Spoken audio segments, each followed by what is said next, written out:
everybody wants to be happy. I've done research and came across a doctor named Dr. Daniel Amen.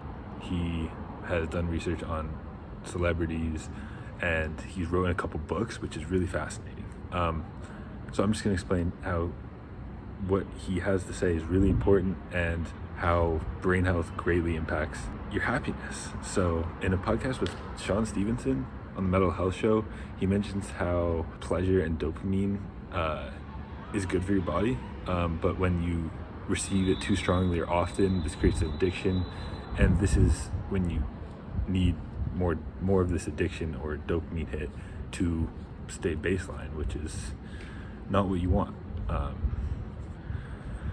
Another thing he mentioned in a podcast with Tom Ferry is that Americans are the unhappiest they've ever been since the Great Depression, which is just crazy to me to think, because although it makes sense, it's just like our society's gotten so much worse as time has gotten on, and it's clear to see why. Like, fast food chains are really controlling much of what we do, and overall it's really just not a healthy place. Like, we're getting bad news all the time. Like, you're just consumed with all these negative things and like consumption of screens and all that, which definitely can't have a good impact on your life.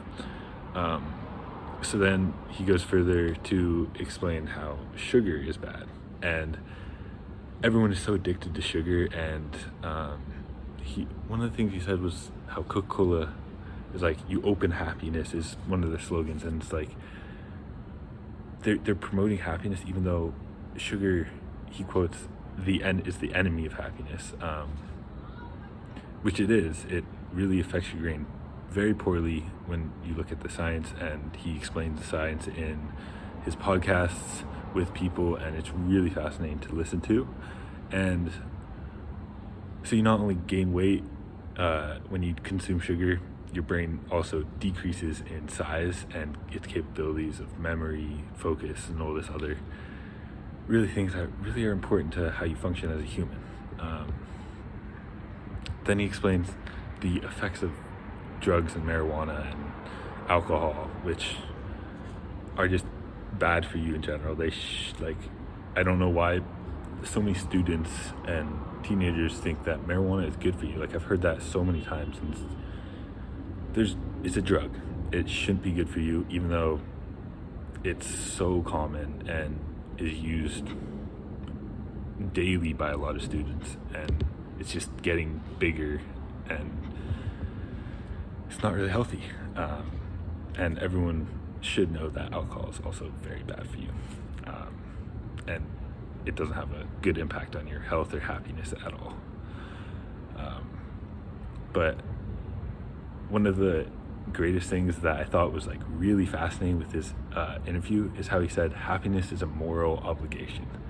I thought this was like a really cool idea, because it's really true. Like, you impact those around you so strongly that if you're not happy, you'll just influence everyone else and ruin their happiness. And if you care about the people you love and like want them to be the best version of themselves and want the happiest for their life, it's so crucial that you be happy yourself as well.